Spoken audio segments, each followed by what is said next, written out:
Good morning, everyone. My name is John Orthwein. I've been working with Melonport, building out the risk management component of the Melon protocol that you've heard about. So it's one of the different components that Travis just told you about, and it kind of sits beside the components that Gotham also talked about. The ideas that I'm going to talk about are fairly simple right away, but I think they really drive home the point. They really make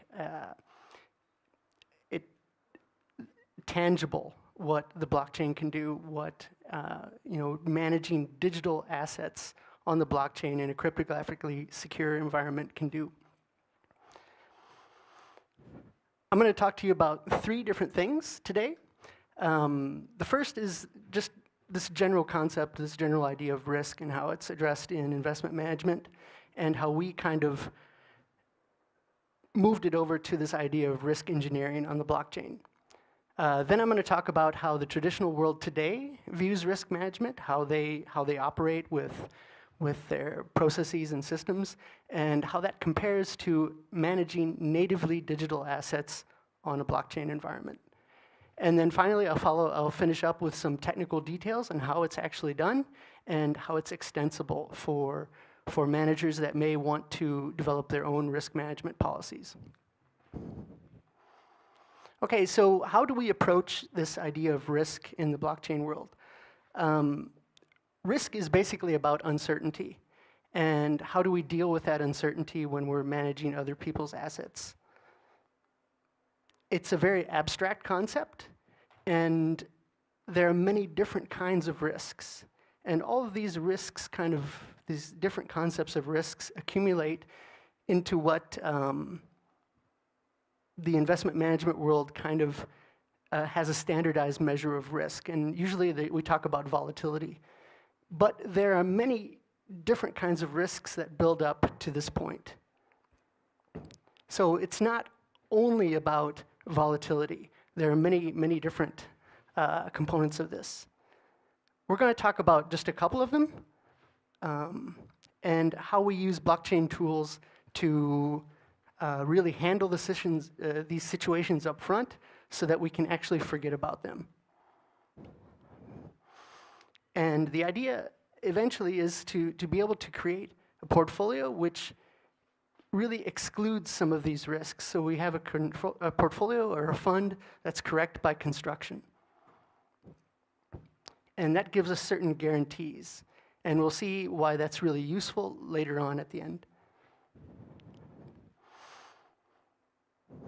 And the reason we want to do this also is that if we don't have to monitor for these risks, we can put certain resources to better purposes in investment management, like choosing assets and choosing asset allocations. So today, the risk management systems in investment companies, they're composed of individual risk managers, people, and systems and processes. But the problem is that these processes can be very porous and brittle. So we might have a situation where we know we want to prevent something, but it happens anyway. And in my years of working in this field, I've seen it happen many times. So what has happened? The problem is that these processes that sit on top of investment management, they can't inherently prevent an action from happening. So we have rules, but these rules can be broken, and it does happen from time to time. So in the Melon protocol, we have this idea where we can create rules, and then we can actually cryptographically enforce them on the blockchain. And these are initially very simple rules, but it becomes a very powerful idea. Because what we're doing is we're preventing an activity from happening with extreme certainty. So we have a kind of tightly coupled mathematical guarantee around how a portfolio can be constructed. So switching gears a little bit, I'm going to talk about this idea of pre and post conditionality. So we have certain rules that we might be able to assess before an action happens. And so when I say action, I'm really talking about this idea of making a trade. Let's just stick with that. So we can tell with some rules that before they happen, before the action actually happens, we can say, we can evaluate whether it should happen or not. An example of that would be this price tolerance rule. So we can say that an asset, we can be allowed to buy an asset if it lies within a certain price tolerance of the current market price. So that's something we can evaluate beforehand. So it's very simple, but still powerful. The thing that's really interesting is this idea of post-conditionality. So we can take a very complex action and evaluate it, basically run the transaction through to see what would the state of the portfolio be. Does that state now agree with what our policy says it should be? And if it doesn't, there's like the split second before the transaction is mined where we can say, carry out this transaction or revert it. And that's extremely powerful because we can see what the state of it would be, and if it matches our policies, then we let it happen. We have developed 5 templates for risk management policies right now. They're very, very simple ones, but I think they demonstrate very well what you can do with this. We have a maximum number of positions in a portfolio. We have a maximum concentration, so you might want to have this so that you avoid certain concentration risks. So let's say we want a portfolio to not be able to hold more than 20% in one position to avoid this concentration risk. We have blacklists and whitelists for specific assets. And again, with this, you can guarantee to an investor that I'll never be able to, as an investment manager, this fund will never be able to invest in that asset, or it can only invest in these assets. And then, like we talked before about this best price tolerance, the idea of keeping trades fair between the investment manager and the investor. So those are the 5 that we'll go live with. There are other ideas that are coming up. Some of them are quite data intensive, and others can be fairly simply implemented now. So ideas of how liquid can an asset be, or must it be? How much turnover can this portfolio have, and so forth. So basically, by setting up a fund with these policies in place, you can make a promise to an investor as the investment manager saying, I'll never violate this because I can't, I simply can't. So now onto the more technical area. So the risk management framework is kind of made up of individual policies. Each policy is its own smart contract. And we also have a policy manager, which is another smart contract, which manages, of course, all the individual policies. All of these policies have one thing in common, or a couple things in common here. They have a certain interface design. So they all have this function called rule with the same set of parameters. And inside of that rule function, that's where you would put the logic, where you're evaluating certain conditions and state of the portfolio. And the result of it is really simple. What needs to come out of all that logic is just a simple yes or no, true or false. Do I allow the action or do I not? Do I allow the trade or do I revert it? And then, as we talked about before, we had this idea of pre and post conditionality. So each policy has its own definition. Should it be evaluated before the action or should it be evaluated after the action? So all these policy managers, or all these policies, exist within the policy manager. So again, we have this idea of 2 different arrays, one that shows all the addresses of the pre-policies, and one that shows all the addresses of the post-policies. What we do is we identify which functions in the protocol should be enforced to run a certain policy. So here what we have is an example of this take order function.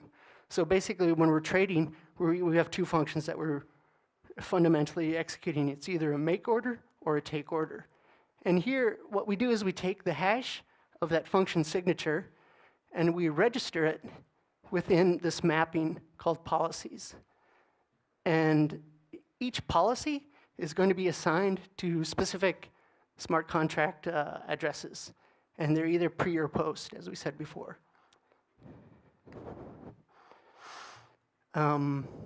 So here, when the function gets called and it calls the policy manager, we're going to be calling either the pre-validate or the post-validate, and that's then going to happen before or after, and then it ultimately calls validate, which cycles through all of the smart contracts registered for that specific function call.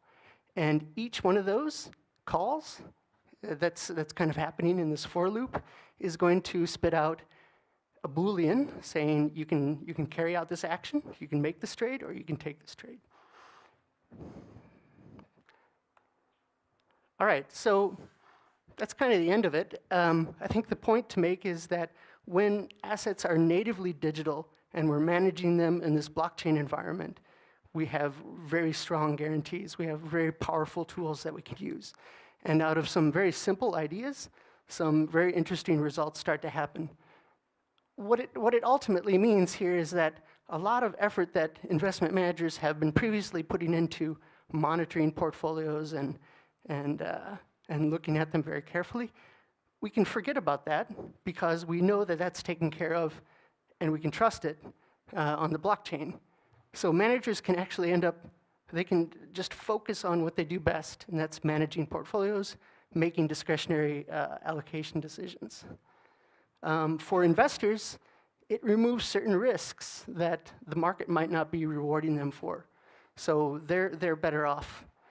And I think those are the two main points of all this. Thank you very much. Any questions? I'm happy to.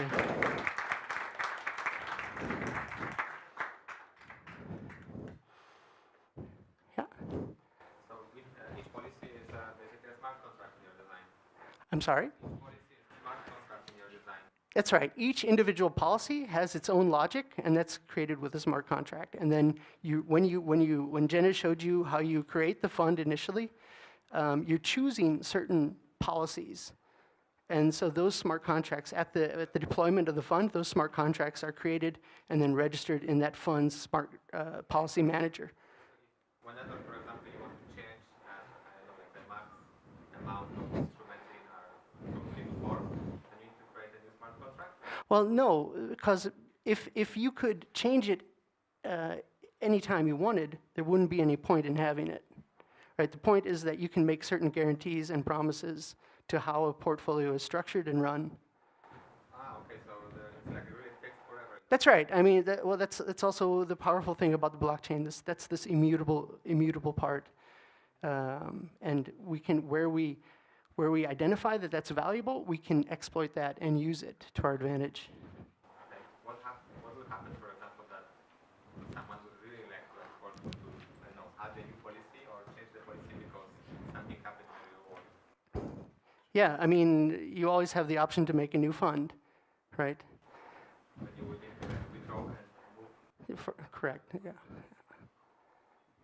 I mean, that's a voluntary thing. You can continue to run the old fund and create a new one that might support different policies. But the point is that you can make promises, and they're hard and fast.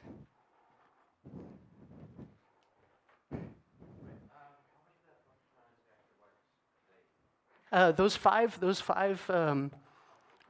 Whoops. The five policies that I showed. So it's maximum concentration, maximum positions, a blacklist, a whitelist, and price tolerance. Yeah, each policy you have to think about, is this something that I can evaluate before the action? Or is it something I can evaluate, or that I need to evaluate after the action? Yeah. This is all pre-trade policy, right? Yeah, these are kind of like guidelines, because what we want to do is, instead of making the trade and then finding out, we need to reverse that, right? So it's all pre-trade clearance. That's right. Yeah. I mean, the other half of risk management, as I'm sure you're aware, is what you do with the portfolio afterwards. So you have a problem if liquidity dies. Exactly. You get concentration. You're not running those policies on the portfolio once it exists. No, that's correct. So there is still a duty for the investment manager to monitor for certain risks as they happen. So, for example, you might have a policy that was fine when the trade was made, but now that asset becomes a big part of the portfolio. It's really the investment manager's duty at that point to reduce that to avoid the concentration risks. So it's only at the time of the trade. Correct. Thank you. Thank you, John. Thank you for this. Very cool. Actually, do you want to hold on to it?